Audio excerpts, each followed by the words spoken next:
ತಮಗೆಲ್ಲರಿಗೂ ಜೈ ಭೀಮ್, ಲಾಲ್ ಸಲಾಂ.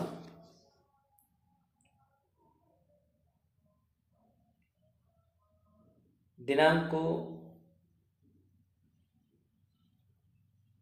2026 ಜುಲೈ 20ರಂದು ಇಂದಿನ ದಿನದ ಪ್ರಜಾವಾಣಿ ಪತ್ರಿಕೆಯಲ್ಲಿ ಆಳಾಗಲ ಎಂಬ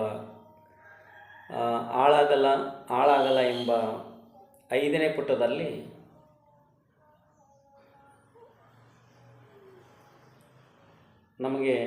ನನಗೆ ತುಂಬ ಬೇಕಾದಂಥ ರಾಜ್ಯದ ಪತ್ರಕರ್ತರು, ಈ ಪತ್ರಿಕೆಯ ಪತ್ರಕರ್ತ ಸಂಪಾದಕರು ಆಗಿರುವಂಥ ಚಂದ್ರಾಸ್ ಹಿರೇಮಳಲಿಯವರ ಲೇಖನವನ್ನು ಓದಬೇಕು ಅನ್ನೋದು ಖುಷಿ ಅನ್ನಿಸ್ತಿದೆ. ಇದಕ್ಕೆ ಕಾರಣ, ಈ ಲೇಖನ ಉನ್ನತ ಶಿಕ್ಷಣದಲ್ಲಿ ಉನ್ನತ ಶಿಕ್ಷಣದಲ್ಲಿ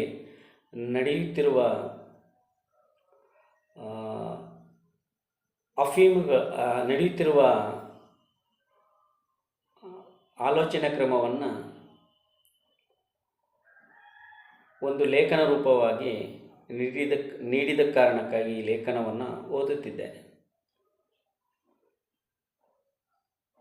ಚಂದ್ರಾಸ್ ಹಿರೇಮಳಲಿಯವರ ಕುಲಪತಿ ಹುದ್ದೆ ಸುತ್ತ ಜಾತಿ ಕಾಂಚಾಣದ ಪ್ರಭೆ ಎಂಬ ಲೇಖನಿದೆ.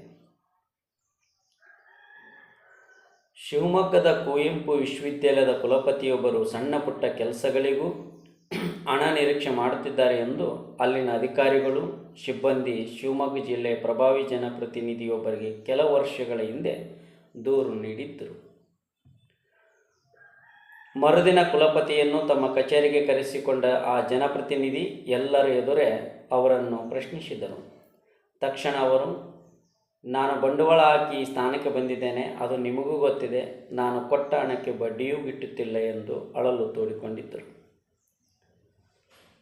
ಬಡ ಮಧ್ಯಮ ವರ್ಗದ ಪ್ರತಿಭಾವಂತ ವಿದ್ಯಾರ್ಥಿಗಳ ಉನ್ನತ ಶಿಕ್ಷಣದ ಜ್ಞಾನದೇಗುಲಗಳೆಂದೇ ಪರಿಗಣಿಸಲಾಗುವ ಸರ್ಕಾರಿ ವಿಶ್ವವಿದ್ಯಾಲಯಗಳ ಕುಲಪತಿಗಳ ಮನಸ್ಥಿತಿ, ಅವರನ್ನು ಆಯ್ಕೆ ಮಾಡುವ ಪ್ರಕ್ರಿಯೆ, ಸ್ಥಾನ ಪಡೆಯಲು ನಡೆಯುವ ಲಾಬಿ, ಚೆಲ್ಲುತ್ತಿರುವ ಹಣದ ಒಟ್ಟಾರೆ ಸ್ಥಿತಿಗತಿಯನ್ನು ಈ ಪ್ರಸಂಗ ಬಿಚ್ಚಿಡುತ್ತದೆ. ರಾಜ್ಯದಲ್ಲಿನ ಸರ್ಕಾರಿ ವಿಶ್ವವಿದ್ಯಾಲಯಗಳ ಕುಲಪತಿ ಹುದ್ದೆಗೆ ಮಾಡಲಾಗುತ್ತಿರುವ ನೇಮಕವು ದಶಕದಿಂದೀಚೆಗೆ ವಿವಾದ ಹುಟ್ಟಾಕುತ್ತಿದೆ. ನೇಮಕಾತಿ ಪ್ರಕ್ರಿಯೆಯಲ್ಲಿ ಅರ್ಹತೆ ಗೌಣವಾಗಿ ಜಾತಿ, ಧರ್ಮ, ಪ್ರಭಾವ, ಹಣಬಲ ಕೆಲಸ ಮಾಡುತ್ತಿವೆ ಎಂಬ ಆರೋಪ ಕೇಳಿಬರುತ್ತಿದೆ. ಈಚೆಗೆ ಬೆಂಗಳೂರು ವಿಶ್ವವಿದ್ಯಾಲಯ, ಶಿವಮೊಗ್ಗದ ಕೆಳದಿ ಶಿವಪ್ಪ ನಾಯಕ ಕೃಷಿ ಮತ್ತು ತೋಟಗಾರಿಕೆ ವಿಜ್ಞಾನಗಳ ವಿಶ್ವವಿದ್ಯಾಲಯ ಹಾಗೂ ಧಾರವಾಡದ ಕೃಷಿ ವಿಶ್ವವಿದ್ಯಾಲಯಗಳ ಕುಲಪತಿ ನೇಮಕ ಪ್ರಕ್ರಿಯೆ ಶೈಕ್ಷಣಿಕ ವಲಯದಲ್ಲಿ ಚರ್ಚೆಯನ್ನು ಮುನ್ನೆಲೆಗೆ ತಂದಿದೆ. ಉನ್ನತ ಶಿಕ್ಷಣ ಇಲಾಖೆಯ ವ್ಯಾಪ್ತಿಗೆ ಬರುವ 32 ವಿಶ್ವವಿದ್ಯಾಲಯಗಳು ಸೇರಿ ರಾಜ್ಯದಲ್ಲಿ ಒಟ್ಟು 41 ಸರ್ಕಾರಿ ವಿಶ್ವವಿದ್ಯಾಲಯಗಳಿವೆ. 5 ವರ್ಷಗಳಲ್ಲಿ ವಿಶ್ವವಿದ್ಯಾಲಯಗಳ ಸಂಖ್ಯೆಯಲ್ಲಿ ಭಾರಿ ಏರಿಕೆಯಾಗಿದೆ. ಹಲವು ಜಿಲ್ಲೆಗಳು ಸೇರಿ ಒಂದು ವಿಶ್ವವಿದ್ಯಾಲಯ ಇರುತ್ತಿದ್ದ ಕಡೆ ಈಗ ಹೆಚ್ಚು ಕಡಿಮೆ ಜಿಲ್ಲೆಗೊಂದು ವಿಶ್ವವಿದ್ಯಾಲಯ ಸ್ಥಾಪನೆಯಾಗಿದೆ. ಕುವೆಂಪು, ಎಚ್ ನರಸಿಂಹಯ್ಯ, ವಿಕ್ರು ಗೋಕಾಕ್, ಡಿ.ಎಂ. ನಂಜುಂಡಪ್ಪ, ಶಾಂತಿನಾಥ್ ದೇಸಾಯಿ, ಎಂ.ಎಂ. ಕಲಬುರ್ಗಿ ಅವರಂಥ ಮೇಧಾವಿಗಳು ನಿರ್ವಹಿಸಿದ ಸ್ಥಾನಗಳಿಗೆ ವ್ಯವಹಾರದ ಮೂಲಕ ಲಗ್ಗೆ ಇಡುತ್ತಿರುವವರ ಸಂಖ್ಯೆ ಹೆಚ್ಚಾಗುತ್ತಿದೆ. ಕುಲಪತಿ ಹುದ್ದೆ ಗಿಟ್ಟಿಸಲು ಆಕಾಂಕ್ಷಿಗಳು 5 ಕೋಟಿಯಿಂದ 15 ಕೋಟಿಯವರೆಗೂ ವ್ಯಯಿಸಬೇಕಾಗುತ್ತದೆ ಎನ್ನುವ ಮಾತು ಉನ್ನತ ಶಿಕ್ಷಣ ವಲಯದಲ್ಲಿ ದಟ್ಟವಾಗಿದೆ. ದಶಕಗಳಿಂದ ಅಧ್ಯಾಪಕರಾಗಿ ಕೆಲಸ ಮಾಡಿದ ಪ್ರತಿಭಾವಂತ ಅರ್ಹರು ಅನೈತಿಕ ಪೈಪೋಟಿ ನಡೆಸಲು ಆಗದೆ ಅವಕಾಶ ವಂಚಿತರಾಗುತ್ತಿದ್ದಾರೆ. ಇದು ಇಡೀ ವಿಶ್ವವಿದ್ಯಾಲಯಗಳ ಸ್ಥಾಪನೆ ಮೂಲ ಆಶಯವನ್ನೇ ಅಳಿಸಿ ಬೇರೆಯದೇ ಮಾದರಿಯನ್ನು ಸೃಷ್ಟಿಸುತ್ತಿದೆ. ಮೊದಲೆಲ್ಲ ಕುಲಪತಿಗಳನ್ನು ನೇಮಿಸುವಾಗ ಅವರ ಉತ್ತಮ ಸೇವೆ, ಪ್ರತಿಭೆ, ವಿದ್ವತ್ವಕ್ಕೆ ಮನ್ನಣೆ ನೀಡಲಾಗುತ್ತಿತ್ತು. ಆಳುವ ಸರ್ಕಾರಗಳು ಗೌರವದಿಂದ ನಡೆಸಿಕೊಳ್ಳುತ್ತಿದ್ದವು. ಕುವೆಂಪುರವರು ಮೈಸೂರು ವಿಶ್ವವಿದ್ಯಾಲಯದ ಕುಲಪತಿಗಾಗಿ ನೇಮಕವಾದಾಗ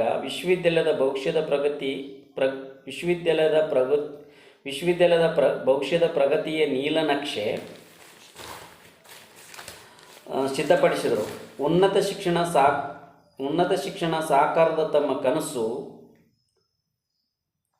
ಕನಸು ಯೋಜನೆಗಳ ಕುರಿತು ಮಾಹಿತಿ ನೀಡಲು ಅಂದಿನ ಮುಖ್ಯಮಂತ್ರಿ ಎಸ್ ನಿಜಲಿಂಗಪ್ಪ ಅವರನ್ನು ವಿಧಾನಸೌಧದಲ್ಲಿ ಭೇಟಿ ಮಾಡಲು ಬಯಸಿದ್ದರು. ಅವರ ಕೋರಿಕೆಯ ಪತ್ರ ತಲುಪುತ್ತಿದ್ದಂತೆ ನಿಜಲಿಂಗಪ್ಪ ಅವರು ಶಿಕ್ಷಣ ಸಚಿವರನ್ನು ಕರೆಸಿಕೊಂಡು ತಕ್ಷಣವೇ ಮೈಸೂರಿಗೆ ಹೊರಡಲು ಸೂಚಿಸಿದರು. 2 ದಿನ ಅಲ್ಲೇ ಉಳಿದು ಕುವೆಂಪು ಅವರ ಬೇಡಿಕೆಗಳ ಅನುಷ್ಠಾನಕ್ಕೆ ಕ್ರಮ ಕೈಗೊಳ್ಳಲು ಹೇಳಿದರು. ಈ ಘಟನೆ ಅಂದು ಕುಲಪತಿಗಳಿದ್ದ ಮನ್ನಣೆ, ಗೌರವವನ್ನು ಸೂಚಿಸುತ್ತದೆ ಎಂದು ಕುವೆಂಪು ನಿಜಲಿಂಗಪ್ಪ ಅವರ ಪ್ರಕರಣವನ್ನು ವಿವರಿಸುತ್ತಾರೆ ನಿವೃತ್ತ ಪ್ರಾಧ್ಯಾಪಕ ಡಾಕ್ಟರ್ BC ದಾದಾಪೀರ್. ಕುಲಪತಿ ಸ್ಥಾನಕ್ಕೆ ಆಯ್ಕೆ ಮಾಡಲು ಶೋಧನಾ ಸಮಿತಿ ರಚಿಸಿದಾಗಲೇ ಮುಂದೆ ಯಾರು ನೇಮಕವಾಗಬಹುದು ಎನ್ನುವುದನ್ನು ಊಹಿಸಬಹುದಾದ ವ್ಯವಸ್ಥೆ ಈಚಿನ ದಿನಗಳಲ್ಲಿ ನಿರ್ಮಾಣವಾಗುತ್ತಿದೆ. ರಾಜ್ಯ ಸರ್ಕಾರದ ಅಧೀನದಲ್ಲಿರುವ ವಿಶ್ವವಿದ್ಯಾಲಯಗಳ ಕುಲಪತಿ ನೇಮಕಾತಿಯಲ್ಲಿ ಪ್ರಬಲ ಜಾತಿಗಳವರೇ ಹೆಚ್ಚಿನ ಪ್ರಾಧಾನ್ಯತೆ ಪಡೆದುಕೊಂಡಿದ್ದಾರೆ.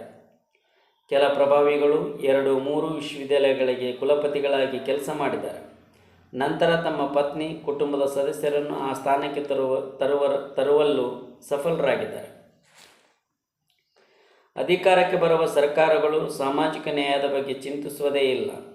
ತಮ್ಮ ಜಾತಿ ಸಿದ್ಧಾಂತಗಳಿಗೆ ಸರಿಹೊಂದುವಂಥ ಕುಲಪತಿಗಳನ್ನೇ ಆಯ್ಕೆ ಮಾಡುತ್ತಾರೆ. ಅದಕ್ಕಾಗಿ ಶೋಧನಾ ಸಮಿತಿಗೂ ತಮಗೆ ಬೇಕಾದವರನ್ನು ನೇಮಿಸುತ್ತಾರೆ ಎಂಬುದು ವಿಶ್ರಾಂತ ಕುಲಪತಿ PV ವೆಂಕಟರಾಮಯ್ಯ ಅವರ ಅಭಿಪ್ರಾಯ.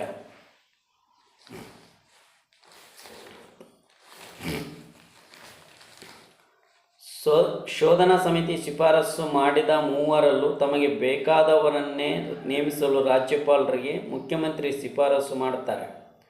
ವಿಶ್ವವಿದ್ಯಾಲಯ ಅನುದಾನ ಆಯೋಗ UGC ಹಾಗೂ 2020ರ ಕರ್ನಾಟಕ ರಾಜ್ಯ ವಿಶ್ವವಿದ್ಯಾಲಯಗಳ ಕಾಯ್ದೆಯಲ್ಲೂ ಮುಖ್ಯಮಂತ್ರಿ ಜೊತೆ ಚರ್ಚಿಸೇ ರಾಜ್ಯಪಾಲರು ಕುಲಪತಿಗಳ ಆಯ್ಕೆ ಅಂತಿಮಗೊಳಿಸಬೇಕು ಎನ್ನುವ ನಿಯಮವಿದೆ. ನಿಯಮ ಬಳಸಿಕೊಳ್ಳುವ ಮುಖ್ಯಮಂತ್ರಿ ತಮ್ಮ ಜಾತಿಗಳ ಪ್ರಾಧ್ಯಾಪಕರ ಹೆಸರುಗಳನ್ನು ಶಿಫಾರಸು ಮಾಡುತ್ತಾ ಬಂದಿದ್ದಾರೆ. ಹಾಗಾಗಿ ರಾಜ್ಯದಲ್ಲಿ ಅಧಿಕಾರ ನಡೆಸಿದ ಮುಖ್ಯಮಂತ್ರಿಯ ಜಾತಿಯವರೇ ಹೆಚ್ಚಿನ ಸಂಖ್ಯೆಯಲ್ಲಿ ನೇಮಕವಾಗುತ್ತಿದ್ದಾರೆ ಎನ್ನುವುದು ಅವರ ವಿವರಣೆ. ನೇಮಕಾತಿಯಲ್ಲಿ ಜಾತಿ ಹಾಗೂ ಹಣವೇ ಪ್ರಧಾನ, ಉಳಿದಿದ್ದೆಲ್ಲವೂ ಗೌಣ. ಇದರಿಂದ ಸಾಂಪ್ರದಾಯಿಕ ವಿಶ್ವವಿದ್ಯಾಲಯಗಳು ತಮ್ಮ ಘನತೆ ಕಳೆದುಕೊಳ್ಳುತ್ತಿವೆ. ಅರ್ಜಿ ಆಹ್ವಾನಿಸದೆ ಅರ್ಹರನ್ನು ಶೋಧನಾ ಸಮಿತಿಗಳೇ ಗುರುತಿಸಿ ಕುಲಪತಿ ಸ್ಥಾನಕ್ಕೆ ಶಿಫಾರಸು ಮಾಡಬೇಕು. ಸರ್ಕಾರವೇ ಅವರನ್ನು ಆಹ್ವಾನಿಸಬೇಕು. ಇಲ್ಲದಿದ್ದರೆ ಪ್ರತಿಭಾವಂತರು ಪ್ರಕ್ರಿಯೆಯಿಂದ ದೂರ ಉಳಿಯುವ ದಿನಗಳು ದೂರವಿಲ್ಲ ಎನ್ನುತ್ತಾರೆ ವಿಶ್ರಾಂತ ಕುಲಪತಿ ಕೆ. ಸಿದ್ದಪ್ಪ. ಕೃಷಿ ವಿಶ್ವವಿದ್ಯಾಲಯಗಳ ಕುಲಪತಿಯ ಆಯ್ಕೆಗೆ ಇತ್ತೀಚೆಗಷ್ಟೇ ನಡೆದ ಪ್ರಕ್ರಿಯೆ ಬಗ್ಗೆ ಆಕ್ಷೇಪ ವ್ಯಕ್ತಪಡಿಸಿದ ಬೆಂಗಳೂರು ಕೃಷಿ ವಿಶ್ವವಿದ್ಯಾಲಯದ ನಿವೃತ್ತ ಪ್ರಾಧ್ಯಾಪಕರು, ವಿಜ್ಞಾನಿಗಳು ಹಾಗೂ ಹಳೆಯ ವಿದ್ಯಾರ್ಥಿಗಳು ರಾಜ್ಯಪಾಲರ ತಾವರ್ಚಂದ್ ಗೆಹ್ಲೋಟ್ ಅವರಿಗೆ ಪತ್ರ ಬರೆದಿದ್ದರು. ಧಾರವಾಡ ಕೃಷಿ ವಿಶ್ವವಿದ್ಯಾಲಯ, ಶಿವಮೊಗ್ಗ ಕೃಷಿ ಮತ್ತು ತೋಟಗಾರಿಕೆಯ ವಿಜ್ಞಾನ ವಿಶ್ವವಿದ್ಯಾಲಯದ ಕುಲಪತಿ ಆಯ್ಕೆಗೆ ರಚನೆಯಾಗಿರುವ ಶೋಧನಾ ಸಮಿತಿ ನಿಷ್ಪಕ್ಷಪಾತ ಮತ್ತು ಸ್ವತಂತ್ರವಾದ ಸಮಿತಿಯಲ್ಲ. ಲೋಕಾಯುಕ್ತ ತನಿಖೆ ಎದುರಿಸುತ್ತಿರುವ ವ್ಯಕ್ತಿಗಳ ಅಧ್ಯಕ್ಷತೆಯಲ್ಲಿ ಸಮಿತಿ ರಚನೆ ಮಾಡಿರುವುದು ನಿಯಮಬಾಹಿರ. ಸಮಿತಿಯನ್ನು ರದ್ದುಪಡಿಸಬೇಕು. ಈ ವಿಷಯದಲ್ಲಿ ಲೋಕಾಯುಕ್ತರು ಮಧ್ಯಪ್ರವೇಶಿಸಬೇಕು ಎಂದು ನಿವೃತ್ತ ಪ್ರಾಧ್ಯಾಪಕ TN ಪ್ರಕಾಶ್ ಕಮ್ಮರಡಿ ಲೋಕಾಯುಕ್ತ ನ್ಯಾಯಮೂರ್ತಿ BS ಪಾಟೀಲ್ ಅವರಿಗೆ ಬರೆದಿದ್ದರು. ಅವರ ಪತ್ರಕ್ಕೆ ಪರಿಸರವಾದಿ N ಯಲ್ಲಪ್ಪ ರೆಡ್ಡಿ, ಹೈದರಾಬಾದಿನ ಅಂತಾರಾಷ್ಟ್ರೀಯ ಆರ್ಯ ಶುಷ್ಕ ಬೇಸಾಯ ಸಂಸ್ಥೆ ಮಾಜಿ ಉಪಮಹಾನಿರ್ದೇಶಕ CL ಲಕ್ಷ್ಮೀಪತಿಗೌಡ, ಬೆಂಗಳೂರು ಕೃಷಿ ವಿಶ್ವವಿದ್ಯಾಲಯದ ಮಾಜಿ ಕುಲಸಚಿವ HV ನಂಜಪ್ಪ ಸೇರಿದಂತೆ ಹಲವರು ಬೆಂಬಲ ಸೂಚಿಸಿದರು. ಮೊದಲು ಖಾಸಗಿ ಕಾಲೇಜುಗಳ ಪ್ರಾಧ್ಯಾಪಕರನ್ನು ಸಾರ್ವಜನಿಕ ವಿಶ್ವವಿದ್ಯಾಲಯಗಳ ಕುಲಪತಿ ಸ್ಥಾನಕ್ಕೆ ನೇಮಕ ಮಾಡುತ್ತಿರಲಿಲ್ಲ. 5 ವರ್ಷಗಳಿಂದ ಈಚೆಗೆ ಅವರಿಗೂ ಮಣೆ ಹಾಕಲಾಗುತ್ತಿದೆ.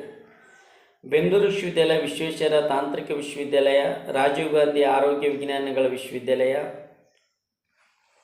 ನೃಪತುಂಗ ವಿಶ್ವವಿದ್ಯಾಲಯಗಳಿಗೆ ಖಾಸಗಿ ಕಾಲೇಜುಗಳ ಪ್ರಾಧ್ಯಾಪಕರನ್ನು ನೇಮಿಸಲಾಗಿದೆ.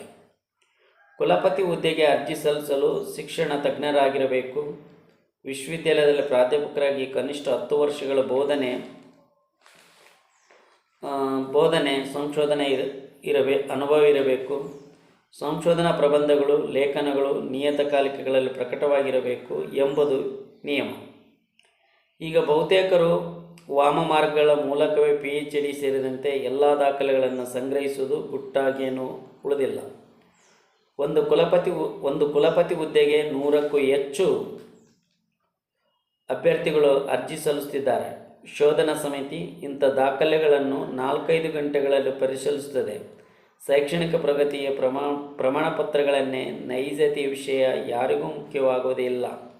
ಶೈಕ್ಷಣಿಕ ಪ್ರಗತಿಯ ಪ್ರಮಾಣಪತ್ರಗಳ ನೈಜತೆಯ ವಿಷಯ ಯಾರಿಗೂ ಮುಖ್ಯವಾಗುವುದೇ ಇಲ್ಲ. ಕುಸಿದು ಬಿದ್ದ ಆಕಾಂಕ್ಷಿ. ಬೆಂಗಳೂರಿನ ಹಳೆಯ ವಿಶ್ವವಿದ್ಯಾಲಯಕ್ಕೆ ಈಚೆಗೆ ನೇಮಕವಾದ ಕುಲಪತಿಯೊಬ್ಬರು ರಾಜ್ಯಪಾಲರ ಆದೇಶ ಸಿಗೋದು ತಡವಾಗಿದ್ದಕ್ಕೆ ಕುಸಿದು ಬಿದ್ದ ಪ್ರಸಂಗ ನಡೆದಿದೆ. ಅವರು ಕುಸಿದು ಬಿದ್ದ ಸುದ್ದಿ ಲೋಕಭವನ ತಲುಪುತ್ತಿದ್ದಂತೆ ರಾಜ್ಯಪಾಲರು ತಕ್ಷಣವೇ ನೇಮಕದ ಆದೇಶದ ಪ್ರತಿಯನ್ನು ತಲುಪಿಸಲು ಸೂಚಿಸಿದ್ದರಂತೆ. ರಾಜಕಾರಣಿಗಳ ಕಾಲಿಗೆರಗಿದ್ದರು.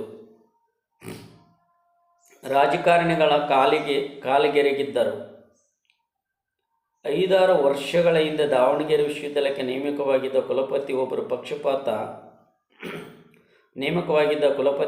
ಪಕ್ಷದ ಬಹಿರಂಗ ಸಭೆಯಲ್ಲೇ ಕೇಂದ್ರ ಗೃಹ ಸಚಿವ ಅಮಿತ್ ಶಾ ಕಾಲಿಗೆ ನಮಸ್ಕರಿಸಿದರು.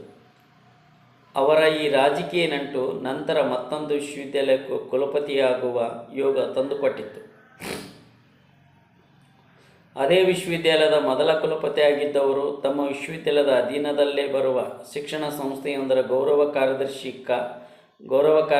ಕಾಲಿಗೆರಗಿದ್ದರು. ಇಂಥ ಪ್ರಸಂಗಗಳು ಹಲವು ವಿಶ್ವವಿದ್ಯಾಲಯಗಳಲ್ಲಿ ನಡೆದಿವೆ. ಪ್ರತಿಭೆ, ಅರ್ಹತೆಯ ಮಾನದಂಡವನ್ನೇ ನಂಬಿಕೊಂಡವರು, ರಾಜಕಾರಣಿಗಳ ಜೊತೆ ಗೌರವದ ಅಂತರ ಕಾಪಾಡಿಕೊಂಡವರು ಸಾಕಷ್ಟು ಉದಾಹರಣೆಗಳು ಇಲ್ಲ.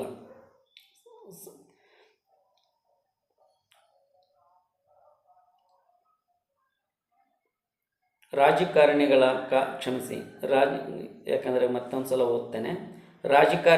ಕಾಲಿಗೆರಗಿದ್ದರು. 5-6 ವರ್ಷಗಳ ಹಿಂದೆ ದಾವಣಗೆರೆ ವಿಶ್ವವಿದ್ಯಾಲಯಕ್ಕೆ ನೇಮಕವಾಗಿದ್ದ ಕುಲಪತಿ ಒಬ್ಬರು ಪಕ್ಷದ ಬಹಿರಂಗ ಸಭೆಯಲ್ಲೇ ಕೇಂದ್ರ ಗೃಹ ಸಚಿವ ಅಮಿತ್ ಶಾ ಕಾಲಿಗೆ ನಮಸ್ಕರಿಸಿದರು. ಅವರ ಈ ರಾಜಕೀಯ ನಂಟು ನಂತರ ಮತ್ತೊಂದು ವಿಶ್ವವಿದ್ಯಾಲಯಕ್ಕೂ ಕುಲಪತಿಯಾಗುವ ಯೋಗ ತಂದುಕೊಟ್ಟಿತ್ತು. ಅದೇ ವಿಶ್ವವಿದ್ಯಾಲಯದ ಮೊದಲ ಕುಲಪತಿಯಾಗಿದ್ದವರು ತಮ್ಮ ವಿಶ್ವವಿದ್ಯಾಲಯದ ಅಧೀನದಲ್ಲೇ ಬರುವ ಶಿಕ್ಷಣ ಸಂಸ್ಥೆಯೊಂದರ ಗೌರವ ಕಾರ್ಯದರ್ಶಿ ಕಾಲಿಗೆ ಎರಗಿದರು. ಇಂಥ ಪ್ರಸಂಗಗಳು ಹಲವು ವಿಶ್ವವಿದ್ಯಾಲಯಗಳಲ್ಲಿ ನಡೆದಿವೆ.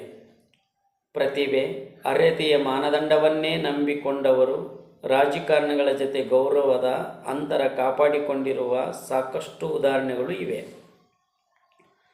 ಗೋಮೂತ್ರ ಸಿಂಪಡಿಸಿದರು. ತುಮಕೂರು ವಿಶ್ವವಿದ್ಯಾಲಯಕ್ಕೆ ನೇಮಕವಾಗಿದ್ದ ಕುಲಪತಿಯೊಬ್ಬರು ದೇಶದ ವಿವಿಧೆಡೆಯಿಂದ ಸಂತರನ್ನು ಕ್ಯಾಂಪಸ್ಸಿಗೆ ಆಹ್ವಾನಿಸಿ ಇಡೀ ಕ್ಯಾಂಪಸ್ಗಳಿಗೆ ಗಂಜಳ ಸಿಂಪಡಣೆ ಮಾಡಿಸಿದರು. ಈ ಕಾರ್ಯಕ್ರಮಕ್ಕೆ ಅವರು ಮಾಡಿದ್ದ ಖರ್ಚು ಬರೋಬ್ಬರಿ 7.5 ಲಕ್ಷ ರೂಪಾಯಿ. ಸರ್ಕಾರ ರಾಜ್ಯಪಾಲರ ಮಧ್ಯೆ ಕುಲಪತಿ ಹುದ್ದೆ.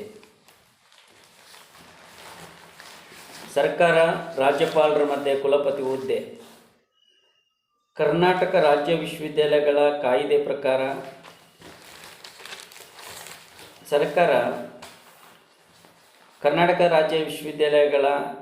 ಪ್ರಕಾರ ರಾಜ್ಯಪಾಲರು ವಿಶ್ವವಿದ್ಯಾಲಯಗಳ ಕುಲಾಧಿಪತಿಯಾಗಿದ್ದು ಕುಲಪತಿಗಳನ್ನು ನೇಮಕ ಮಾಡುತ್ತಾರೆ. ರಾಜ್ಯ ಸರ್ಕಾರ 4 ಸದಸ್ಯರ ಶೋಧನಾ ಸಮಿತಿ ರಚಿಸುತ್ತದೆ.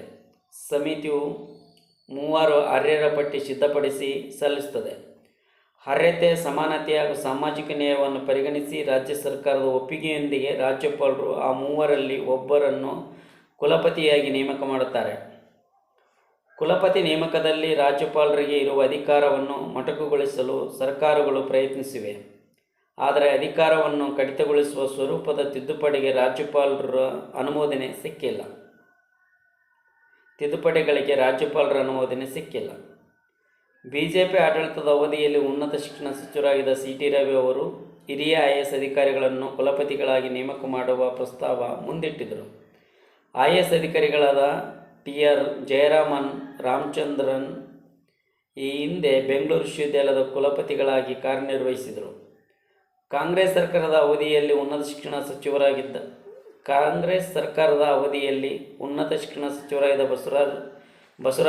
ಬಸವರಾಜ ರಾಯರೆಡ್ಡಿ, MC ಸುಧಾಕರ್ ಅವರು ಕುಲಪತಿ ನೇಮಕ ಪ್ರಕ್ರಿಯೆಯಲ್ಲಿ ಸಮಗ್ರ ಬದಲಾವಣೆ ತರಲು ಮುಂದಾಗಿದ್ದರು. ಈ ವಿಚಾರವಾಗಿ ಸರ್ಕಾರ ಮತ್ತು ಲೋಕಭವನದ ಇಂದಿನ ರಾಜಭವನ ನಡುವೆ ಭಿನ್ನಾಭಿಪ್ರಾಯ ಸೃಷ್ಟಿಯಾಗಿ ಪ್ರಯತ್ನಗಳು ಫಲ ನೀಡಲಿಲ್ಲ. ನಮ್ಮ ಕರ್ನಾಟಕ ರಾಜ್ಯದಲ್ಲಿರುವ ಒಟ್ಟು ವಿಶ್ವವಿದ್ಯಾಲಯಗಳು ಸರ್ಕಾರ ಖಾಸಗಿ ಸಹಭಾಗಿತ್ವದಲ್ಲಿ ಒಂದು ವಿಶ್ವವಿದ್ಯಾಲಯ ಇದೆ. ಡೀಮ್ಡ್ ವಿಶ್ವವಿದ್ಯಾಲಯವು 11 ಡೀಮ್ಡ್ ವಿಶ್ವವಿದ್ಯಾಲಯಗಳಿವೆ, 41 ಸರ್ಕಾರಿ ವಿಶ್ವವಿದ್ಯಾಲಯಗಳಿವೆ, 28 ಖಾಸಗಿ ವಿಶ್ವವಿದ್ಯಾಲಯಗಳಿವೆ, 1 ಕೇಂದ್ರೀಯ ವಿಶ್ವವಿದ್ಯಾಲಯಗಳಿವೆ.